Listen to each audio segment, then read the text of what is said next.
Hello students, online classes में आप सभी का स्वागत है। आज के क्लास में हम पढ़ने वाले हैं, जैसा कि आप पिछले क्लास में हम आपको बताए थे गति का ग्राफी निरूपण, उसमें हमने आपको दूरी समय ग्राफ के बारे में बहुत अच्छे से समझाया था। और आज के क्लास में हम आपको वेग समय ग्राफ के बारे में बताएंगे।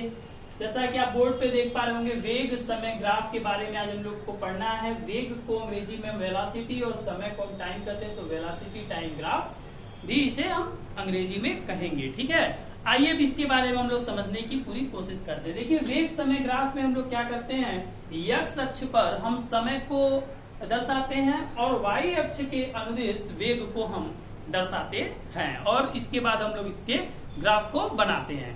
ठीक है, तो आइए हम लोग इसके पहले सबसे पहले कंडीशन हम लोग का ये होगा कि एक समान वेग का ग्राफ कैसा होगा और असमान वेग का ग्राफ कैसा होगा। सबसे पहले हम लोग इसके बारे में चर्चा करें। तो चलिए हम लोग सबसे पहले स्टार्ट करते हैं एक समान वेग के ग्राफ के बारे में। आप देखिए, यहाँ पर बना हुआ है,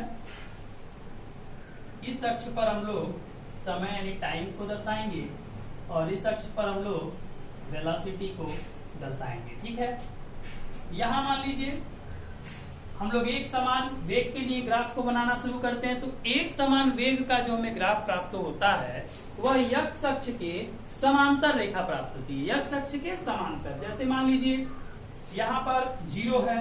ठीक है, यहाँ पर आपकी टाइमिंग है 10 और यहाँ पर 20, यहाँ पर 30 और यहाँ पर 40, इस तरह से टाइमिंग हो गया।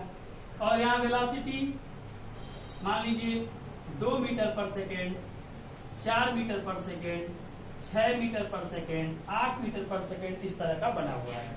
जब हम लोग एक समान वेग का बनाएंगे तो देखिए इस तरह से हमें कुछ ग्राफ प्राप्त होगा। देखिए वेग क्या है, एक समान है। इस ग्राफ में आप देख पा रहे होंगे समय जरूर बढ़ रहा है, समय बढ़ रहा है, लेकिन वेग बढ़ रहा है, वेग नहीं बढ़ रहा है। वेग क्या है, स्थिर है। देखिए 10 सेकेंड टाइमिंग पर भी वेग आपका 4 मीटर पर सेकेंड, 20 सेकेंड पर भी वही, 30 सेकेंड पर भी वही, और ये सारा जगह वही आपको ग्राफ मिल रहा है। तो यह जो ग्राफ हमको मिला, यही ग्राफ कहलाएगा वेग समय ग्राफ। अब आपके मन में एक प्रश्न जरूर उठ रहा होगा कि इस चीज को पढ़ने का क्या तात्पर्य है, इसके माध्यम से हम क्या प्राप्त करेंगे। तो जैसा कि आप सभी लोग जानते हैं फार्मूला कि वेग बराबर होता है विस्थापन बटा समय, विस्थापन बटा समय होता है। तो इस ग्राफ के माध्यम से हम विस्थापन को पता करते हैं, विस्थापन कितना हुआ है।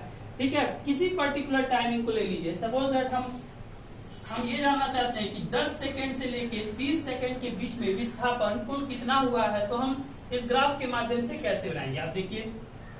सबसे पहले हम लोग उस समय अंतराल से एक इस तरीके से लाइन खींचते हैं। अब देखिए इस ग्राफ के नीचे का ये जो क्षेत्र हमें प्राप्त हो रहा है, इस क्षेत्र का क्षेत्रफल ठीक क्या कहलाएगा कि विस्थापन कितना हुआ। विस्थापन को पता करने के लिए इस ग्राफ के नीचे जो ये क्षेत्र, आच्छादित क्षेत्र आप देख रहे हैं, इसका क्षेत्रफल ही बताएगा कि विस्थापन कितना हुआ है। अब आइए इसके बारे में हम लोग थोड़ा सा समझते हैं।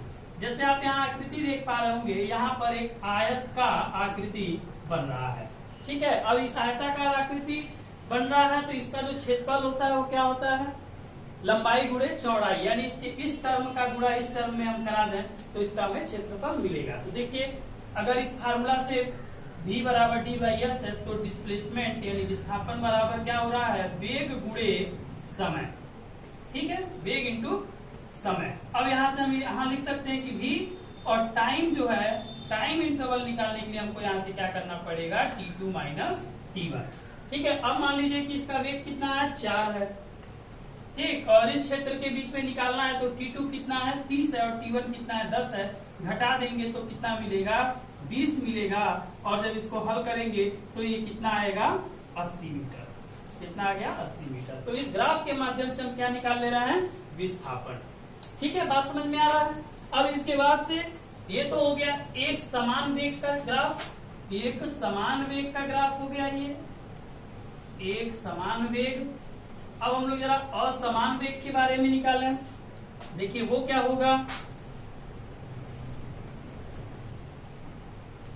वो जो असमान वेग का ग्राफ होगा वो कुछ इस तरीके से हमें ग्राफ प्राप्त होगा। यहाँ टाइम को दर्शाएंगे और यहाँ वेग को दर्शाएंगे। ठीक है, यहाँ भी मान लीजिए सेम वही कंडीशन होगा, यहाँ टाइमिंग पर देखिए वेग कुछ और है, इस टाइमिंग पर वेग कुछ और है, तो इसलिए यह हो गया हमारा असमान वेग। अब देखिए इसके द्वारा हम कैसे गणना करेंगे, तो ध्यान दीजिए यहाँ से फिर हम यहाँ ग्राफ के नीचे ये लाइन प्लॉट कर लें और इसके नीचे ये लाइन बना लें, और ये इसका आच्छादित क्षेत्र हो गया, ठीक है, ये इसका आच्छादित क्षेत्र हो गया। अब ये यहाँ से लेके यहाँ तक के समय अंतराल में कितना कुल विस्थापन हुआ है उसको हम देखिए कैसे ज्ञात करेंगे। अगर यहाँ से हम इस पर एक लाइन को बना दें, यहाँ से इस पर हम लोग एक लाइन बना दें, तो इस कुल क्षेत्र का अगर मान लीजिए यहाँ O है, यहाँ A है, और यहाँ B है, और यहाँ C है, यहाँ मान लीजिए D है, इसको निकालना है तो इसका क्षेत्रफल क्या होगा। ये जो नीचे देखिए आप वर्ग की आकृति या आयत की आकृति जो बनेगी उसका क्षेत्रफल प्लस इस त्रिभुज का क्षेत्रफल, दोनों का फार्मूला जानते ही हैं। इसका क्षेत्रफल अलग निकालेंगे, इसका क्षेत्रफल अलग निकालेंगे, दोनों को जोड़ देंगे, तो जो आंसर होगा वो क्या हो जाएगा कि इस बिंदु से इस बिंदु तक पहुंच जो वेग प्राप्त किया है, इस वेग को प्राप्त करने में इस पर्टिकुलर समय अंतराल में कितना विस्थापन हुआ है वो चीज हम यहाँ पर प्राप्त करेंगे, ठीक है। इसके साथ ही साथ अगर मान लीजिए, अब देखिए अगर इस तरीके से ग्राफ प्राप्त हो रहा है तो यह बढ़ते हुए वेग का ग्राफ होता है, ठीक है। अगर मान लीजिए ग्राफ इस तरीके से प्राप्त हो रहा है, ये टाइम है, वेलोसिटी है, और ये टाइम है, वेलोसिटी है, ठीक है, तो यहाँ पर ये क्या प्रदर्शित कर रहा है, घटते हुए वेग को प्रदर्शित कर रहा है। अर्थात वेग की जो वेग समय ग्राफ की जो प्रवणता है, जो इसका आप यहाँ से प्रवणता देख पा रहे हैं, अगर यह ज्यादा होगा यानी धनात्मक प्रवणता के रूप में है तो हम ये बढ़ते हुए वेग को अर्थात त्वरित गति को दर्शाएगा, और यदि यह घट रहा है, वेग का चिन्ह ऋणात्मक आ रहा है, तो ये घटते हुए वेग को अर्थात मंदित गति को प्रदर्शित करेगा। मुझे उम्मीद है कि आज आप लोग को ये वेग समय ग्राफ बहुत ही अच्छे तरह से समझ में आया होगा। आप इसका स्क्रीनशॉट ले लीजिए समझने के लिए। आज के वीडियो में बस इतना ही, शेष हम कल के वीडियो में बात करेंगे। तब तक के लिए आप सभी का बहुत बहुत धन्यवाद।